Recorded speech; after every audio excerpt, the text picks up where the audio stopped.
talk about that. That's right. But it was a cartoon with a gun, and each of the bullets was shaped in the form of a black brother, man. Yeah, a black man. It was actually a revolver, if you can imagine a revolver with the chamber open. But where the bullets go, they had a young brother in each chamber, you know? And that is a very powerful image that appeared in the Times newspaper yesterday. Wow. And I don't know why we didn't. If I'd have remembered, I'd have asked you to print it off and you could have shown brothers and sisters. It's TV now, you know. Okay, for real. Anyway. You know, but with the Stop the Killing, one of the things that is one of the solutions is education. Now, again, last week we spoke about education, and the root of the word education is to draw out. But in this society, what they do is the definition of education is to put in. So rather than us drawing out of one another, what's happening is that in this society the education system is putting in, which is why they have a national curriculum, which is one size fits all, brothers and sisters. That's what it is. Now each of us, we all know that we're unique, okay? All of us are unique. We have our own fingerprints, we have our own expression and our own way. And when you're working with children, taking into consideration each of their skills and their qualities is important. But with the national curriculum, it doesn't necessarily do that unless you've got a teacher who cares so much about each of their children that they will change it up or they will adapt it for each of their children. But with the national curriculum, one size fits all. And because it's geared towards the children in this society, it doesn't really encompass our particularly our male, which is why our boys are getting put out of the education system wholesale, because it's not geared towards them. Okay, so when we hear about the teachers and the our boys not being successful in school, brothers and sisters, let's not just let's not just take what the teachers are saying as gospel, which is what my mum used to do, and it really used to annoy me. But we've got to look at the society that we're living in. We've got to look at what they're being taught, how they're being taught, and what we can do, what we as parents can do in order to help to make it a bit better for them. Because each of our children have a different way of learning. We have different ways of learning. Some of us are audio, will hear it orally. Others of us are visual. We've got to see Visually something. based. That's Some right. of us are tactile. Tactile, that's Yeah. right. So there's different ways of learning, and our children afford the same respect in learning how we work with them. So in truth, this one size fits all thing. One size doesn't fit all. No, it Some it doesn't. don't fit. And some of us are, we got a little tight uniform. Some of us have got a baggy uniform. So the one size may cover all, but it doesn't fit all in truth. And that's really what it is, because remember, Minister Farrakhan said education is the manifestation of the glory of God. And in it being meaning that what you do is when someone is properly educated, you see God. You see God in that person. You see God in their skills and their talents, their gifts and their talents. Michael Jackson, people are always talking about how he's got some God-given gifts and talents. And Prince, we say that he's got God-given gifts and talents. Why? Because they're manifesting God's glory through their art, through their music, through their acting or whatever. We can abuse that talent, though. The gift that we're given, from my perspective, that is to be used for the liberation struggle. That is to be used for our national curriculum. And if we don't use our God-given talents to inspire the God force in each and every one of us, then that's an abuse of that gift. Yeah. It's like we give a gift on, say, Elijah's birthday. What does he use that gift for? And what is the purpose of the gift? What is the aim of the gift that has been given in the first place? If it's not to develop him more further so that he can develop and share with his brothers and sisters and become a balanced member of society so he can take his place in the liberation struggle, then that gift is an abuse. Yeah, and in fact, it stops being a gift. It starts being a hindrance because it's stopping that person from being able to do what they need to do. But again, that goes back to education, and it goes back to education, brothers and sisters, and learning how to draw out. Because and you're right, because when we're looking at gifts, we're always looking at gifts that are material gifts.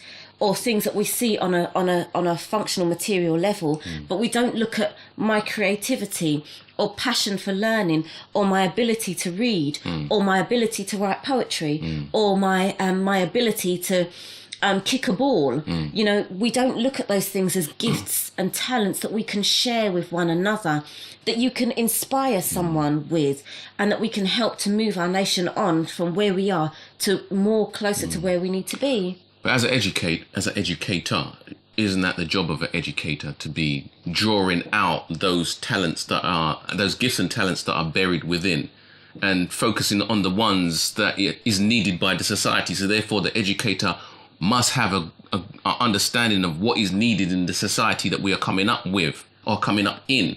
And sending our children into these state schools, they're looking at their society, what their society needs. Oh, Michael, you'll be a good runner. We need some more track stars. In our black community, in our society and nation, we don't need no more footballers and track stars. They're needed, but we have a greater need for builders. We have a greater need for scientists and engineers and technicians and teachers and fathers and role models. We need a greater need. So therefore, these are the things that we really need to be focusing on, drawing out in that quality that is buried within our children, which is why it's so important that we become the first teachers of our children. And again, as it says in the Bible, how can they know lest they have a teacher? And how can they have a teacher lest one be sent?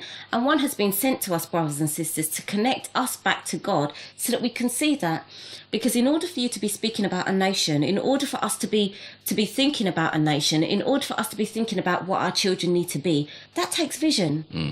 And if we don't have vision, if we're not connected to God first and foremost, we won't have vision, because he is the all-seeing, he is the all-knowing, he is the all-wise.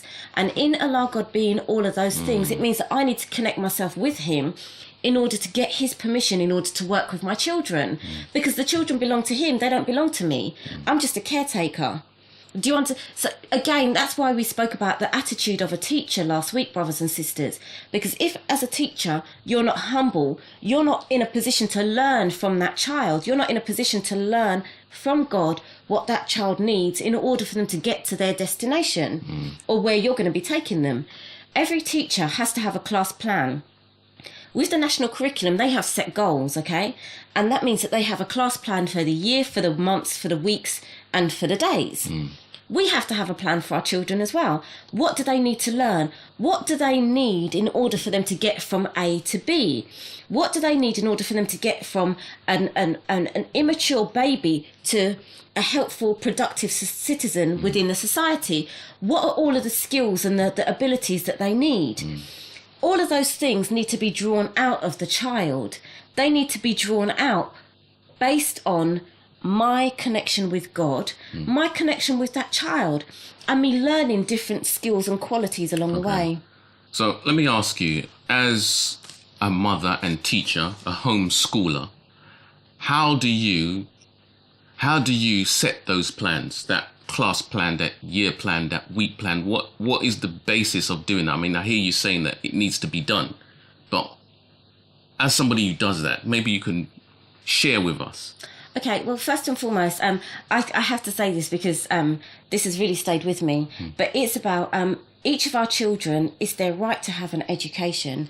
Now, in this society, the law is that they have to be educated in school or educated otherwise, okay? So, and the education is to help them to be able to manoeuvre through the society in which they're in. Do you understand what I'm saying? Yes, ma'am. So they've got to be given enough reasonable skills in order for them to move around the society.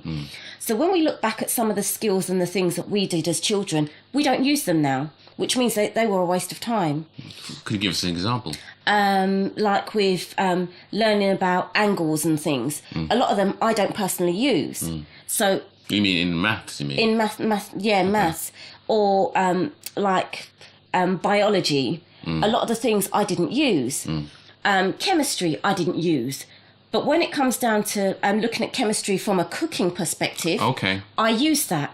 So it's about how you what angle you approach the child from in order for them to grasp the Making it principles. real, basically. Yes. Okay. So what I do with my children now, what I do with my children is that I use everyday life skills. So we can do writing. We will do letter writing, because one of the skills that we need to have is to write a letter.